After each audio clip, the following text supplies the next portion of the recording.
I grew up in 100% total American apartheid. There's no other way to put it. It's no other way to put it. Totally 100% American apartheid. Everything was separated. The whole concept of separate but equal was a cruel joke. I have no memory whatsoever of nothing being equal. Nothing. Every aspect of our lives were dictated by white people. Employment, all forms of economics. Transportation, when you see those photographs of the signs which says colored and white, I grew up with that. The city bus, there was a sign, the front of the bus said white, the back said colored, and you were not allowed to remove that sign. In truth, one of my memories from childhood is the death of a young man, the Hood family. He came home from the army with his uniform on, and one day he boarded the bus and he removed the sign to take a seat. The bus driver pulled out a pistol and killed this young man. Now, I have memories of the hearse moving through the black neighborhoods.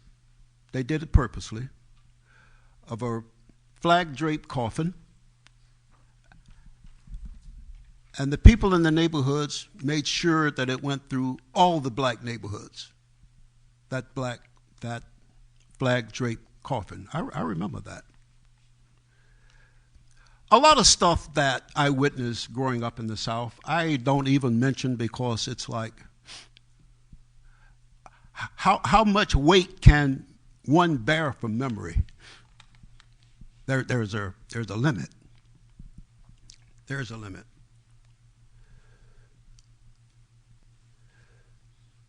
Everything. We had a park in Bessemer, Alabama. The only shaded spot in the whole town, really. We could walk through that park, but we could not sit down. And God forbid, there was a water fountain. You didn't go near that. I think Alabama in the summertime is hot. I mean, you sweat. The humidity is can be 80, 90 degrees, humidity. Bessemer, we had a lake, West Lake we call it. It's a large lake. There was a roadway that passed through the middle of the lake with a bridge. We could walk and stop at that bridge, and we had to look from a distance at all the white kids having fun with their water slides, their floats. We couldn't go there. We had to stand on the bridge. My brothers and I and my buddies, we were into fishing. I could look at the fish, but I couldn't fish for them. But my good buddy J.D. and I would sneak in the back. And we developed a technique we call tight line. It's a form of fishing with a cane pole that we cut ourselves, by the way. And we'd fish for bluegills. I often tell the story. I was never in the Army. I never went to Vietnam. I've never been into combat. But I know what the sound of a bullet sounds like when it passes over your head. There were signs in the back there where we used to sneak in which said, "No niggers allowed." That's the way it was put. But we would sneak in anyway. There's a lot of incidents like that. There was a swimming pool in Bessemer. We could pass by and watch, but we could not participate. Now, this was owned by the city. This was taxpayers' money. Did they have any black swimming days, Negro swimming days? No, absolutely not. No. Absolutely not. Didn't exist. We had one public pool on the other side of town in Birmingham in a place we called Tuxedo Junction. And they would put us on a bus and we would go all the way across town into Birmingham, and there, overcrowded, that's the time. My older brothers and some of the older boys in the neighborhood dammed up Parsons Creek. Parsons Creek was a creek that I used to fish in. My older brothers dammed it with logs and wood and made us a swimming pool. It was a lot of fun. I have some great memories. We had a classic car tie hanging from a rope from a tree that we would climb in, swing in, drop. It was a lot of fun.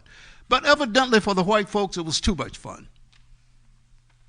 One night, they came in and they dropped tons of broken bottles into our swimming pool.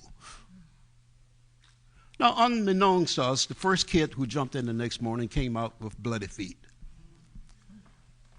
That kind of a thing. And those kinds of stories, the stories I'm telling you now, are quite mild. Very, very mild. There's another story that you have about the library. Yes. You started out talking about the library at Cooper Union, so I Right. think it would be interesting to tell people. I mean, you talked about that library. I mean, there's a lot of students who talk about going to the library and being in love with it, but I think your story about libraries in the South, we'll put that in another context if you can tell that story. There was a building in Bessemer, Alabama, a very imposing building. I remember very big white pillars, brick structure, quite an amazing building in my little mind. And I never knew what went on in that building. My mom allowed me to go downtown to visit my Aunt Lina. She and her husband owned a restaurant called Hall's Cafe. Anybody from Bessemer during the 40s would know Hall's Cafe. That was my aunt's place. And on the way home, I decided, I must have been 8 years old, I wanted to peep into that building and see what it was. And I remember pulling myself up on the windows and peeping inside. What I saw was whole walls of books. I became so excited. There were people sitting at the tables and chairs, these very nice tables, reading. I lowered myself down, and I think I ran all the way back home. And I ran home, and I told my mom what I saw. She went into a fury.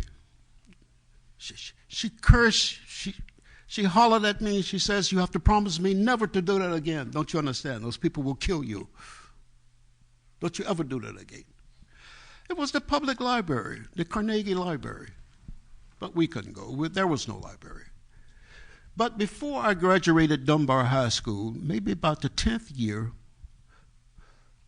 people in Bessemer took it upon themselves to make the Bessemer Colored Library.